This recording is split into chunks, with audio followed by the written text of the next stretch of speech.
Pak Panji Gumilang mencabut gugatan kepada Pak Mahfud MD apa Pak? Ya, terima kasih. Selamat siang semuanya ya.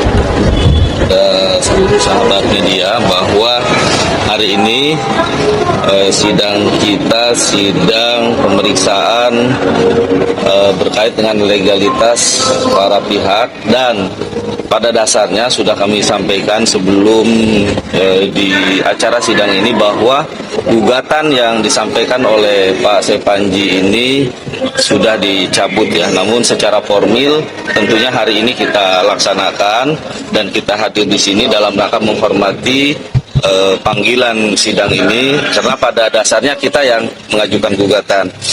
Namun demikian, bahwa klien kami ini menilai perkembangan demi perkembangan hari demi hari, bahwa melihat dari sikap tergugat atau Prof. Mahfud MD ini memberikan statement-statement yang baik, yang menyampaikan bahwa pondok pesantren Al-Zaitun ini pondok pesantren yang bagus, yang baik, anak-anaknya sehat-sehat, semuanya pinter-pinter, baik-baik. Tentunya ini direspon sangat antusias oleh klien kami.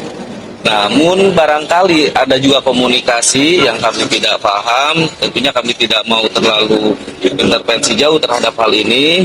Kita hormati kalau memang sudah ada pembicaraan-pembicaraan yang ke arah yang lebih baik, maka kita support itu semua. Memang inilah yang kita harapkan tentang bagaimana sebuah persoalan diselesaikan ya. Jadi hari ini alhamdulillah persoalan gugatan terhadap Pak Mahfud MD sudah selesai ya. Kan sebelumnya ini kan dari pihak Pak Panji Gumilang ini mengajukan gugatan sebesar 5 triliun rupiah kepada Menko Polhukam Mahfud MD. Sebenarnya gugatan ini karena apa dan apa sih Pak?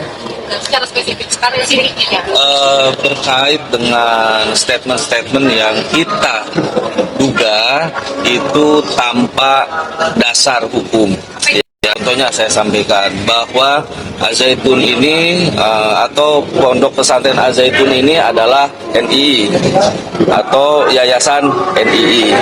Bahwa setelah kami analisa, menurut fakta dan bukti hukum, ternyata tidak ada satu dokumen pun yang menyatakan pondok pesantren ini adalah pondok pesantren NII atau yayasan NII ya. Diantaranya itu ya, cukup ya, dan banyak lagi yang lain yang tentunya kita punya dasar yang cukup jelas ya. Jadi namun demikian tadi sudah kami sampaikan bahwa persoalan ini sudah selesai. Tapi ada komunikasi antara Menko Polhukam dengan Panji Gumilang? Kemungkinan itu ada, namun kami kan tidak mau terlalu jauh masuk ke dalam ranah itu, karena hak klien kami lah sepenuhnya. Yang kami tanggapi adalah permohonan klien kami mencabut gugatan ini, ya kami lakukan. Tentunya itu adalah dasar hal yang baik dan kami apresiasi itu. Harapannya media semua mengapresiasi itu ya. Kalau tokoh kita ya, kita tahu Profesor Dr. Abdus Salam Rasidi Panji Gumilang MP ini tokoh dalam toleransi ya, tokoh dalam perdamaian, tokoh dalam pluralisme ya. Hari ini walaupun sedemikian rupa ya, berbagai persoalan fitnah ya, mengkriminalisasi kemudian mempersekusi, beliau tetap tegar ya. Harapannya ya media hari ini tolong untuk memberikan informasi yang objektif, jangan sampai ada hal-hal lagi yang seperti ini, karena persoalan ini tidak lepas dari media loh ya. Ini hiruk pikuk masalah yang hari ini kita lihat di berbagai media tentunya tidak terlepas dari media. Ini jangan sampai nanti media tidak objektif dalam memberikan informasi, menghadirkan narasumber, ikut tersandung persoalan hukum juga ya. Ini kami mengingatkan ke sahabat-sahabat semua, tolong sampaikan informasi kepada publik ini adalah informasi yang objektif, yang natural, yang berimbang ya, yang berimbang. Jadi karena kita tahu persoalan antara Profesor Mahfud MD dan Profesor AS Panji Gumilang ini persoalan yang tidak lepas dari apa yang disampaikan oleh media itu sendiri. Ya, kemudian persoalan yang disampaikan sama media yang dinilai tidak objektif dan tidak beribadah lama. Ya, Media dilibatkan gitu dalam. ya sudah. Ini kan kami mengingatkan teman-teman. Mungkin ada yang bisa di spesifik itu. Apa yang Ya, memberikan informasi itu tolong hadir di tempat di mana informasi itu keluar. Ya. Jadi apakah itu media atau narasumber? Karena kan banyak narasumber yang hari ini memberikan testimoni, memberikan kesaksian yang kita belum tanya legalitas dia memberikan testimoni atau kesaksian itu apakah didasari oleh legalitas hukum yang mendasar atau yang benar. Kami banyak melihat narasumber-narasumber yang ternyata setelah kami koreksi narasumber itu bermasalah, berkali-kali diundang di media, kemudian ternyata bermasalah di hadapan hukum itu sendiri, dan itu ditanggapi oleh masyarakat yang hari ini melihat media, menonton media, kemudian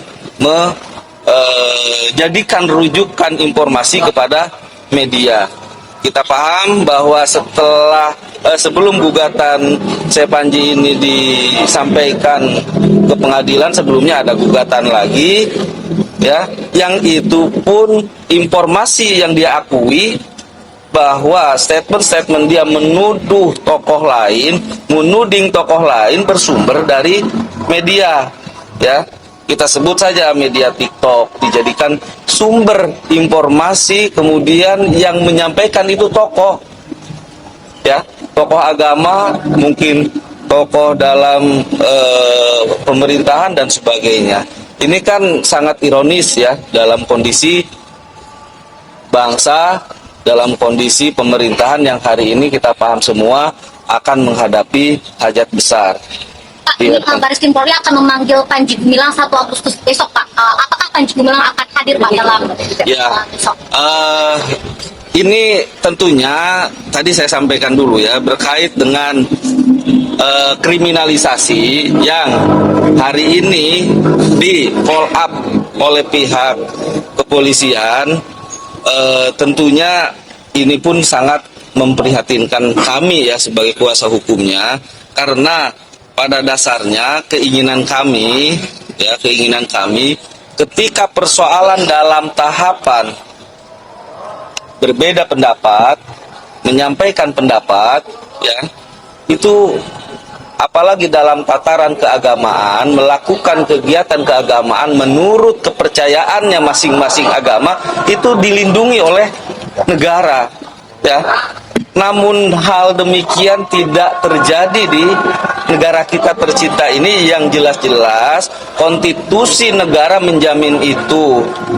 Tapi hari ini kita bisa lihat bahwa negara sendiri melakukan tindakan yang sangat-sangat tidak adil.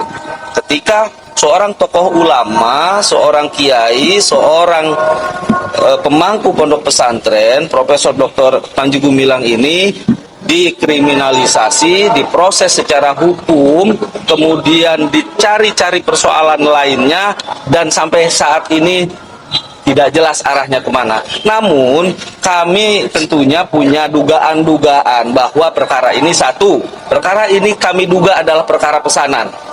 Kita paham kalau perkara pesanan tentunya akan mengarah kemana, ya, akan mengarah kemana. Setelah dilaporkan pastinya akan diarahkan kepada tersangka. Setelah tersangka pastinya akan dijerat dengan berbagai persoalan hukum lainnya.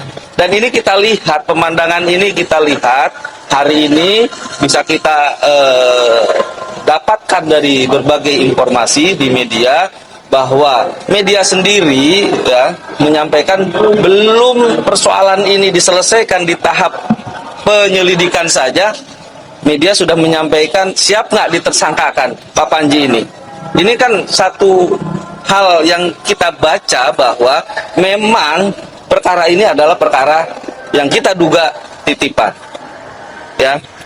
Kemudian dikriminalisasi. Dan kita sudah coba menganalisa dari berbagai kalangan lintas agama bahwa persoalan ini akan berkembang.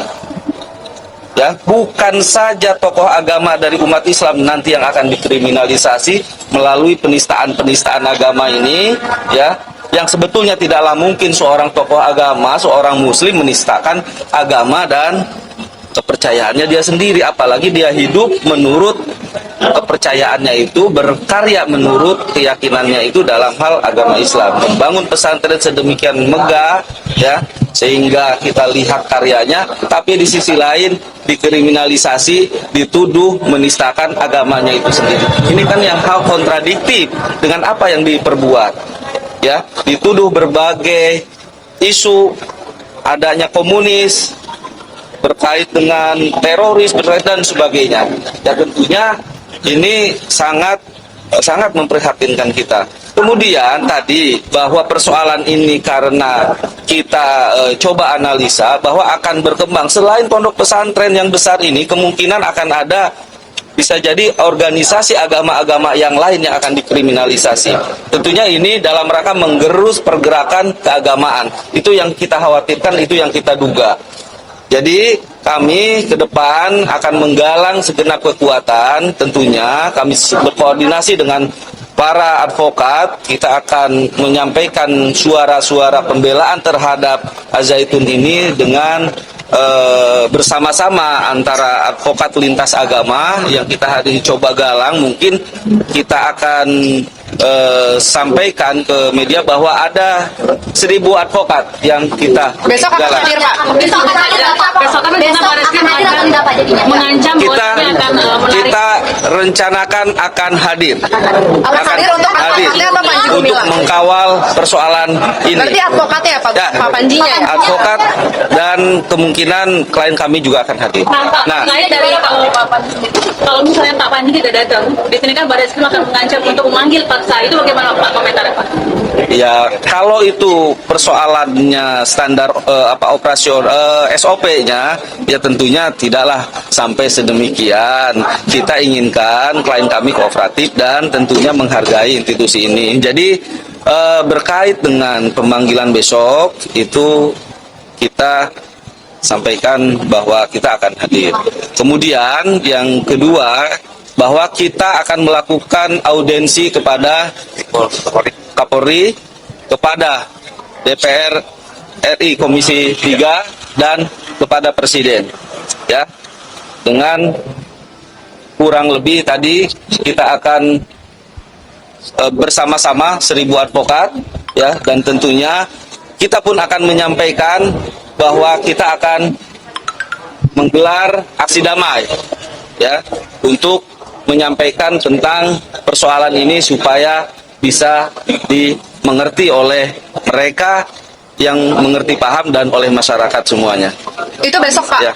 Ya, nanti kita akan sampaikan lagi tentang ini. Tentunya ini informasi awal, ya. Secara detailnya nanti kita akan sampaikan di lain waktu. Kalau besok datang kira-kira jam berapa, Pak? Nanti kita Untuk panggilannya dari Barreskrim jam berapa dikasihnya? Jam 10, jam 9? nanti saya lupa suratnya. Saya nggak bawa suratnya hari ini. Siang, Pak. Pagi. Ya, kita koordinasi dulu dengan Kondisi Pak Panji gimana, Pak, sekarang? Gimana, Pak, hari ya, ini? kita doakan supaya sehat, ya, supaya sehat. Untuk Ya, kalau sehat, ya, insya Allah besok hadir. Ya, Pak. Ya. Akan dibawa apa aja Pak besok? Apakah Berarti besoknya ribuan advokat itu akan datang? Ya, kita lihat besok. apa aja yang dibawa sama tim hukum Pak? Apakah siap untuk membantah dugaan yang selama ini? Ya, bantahan sudah kita sampaikan bahwa tuduhan-tuduhan ini tidak benar, ya. Itu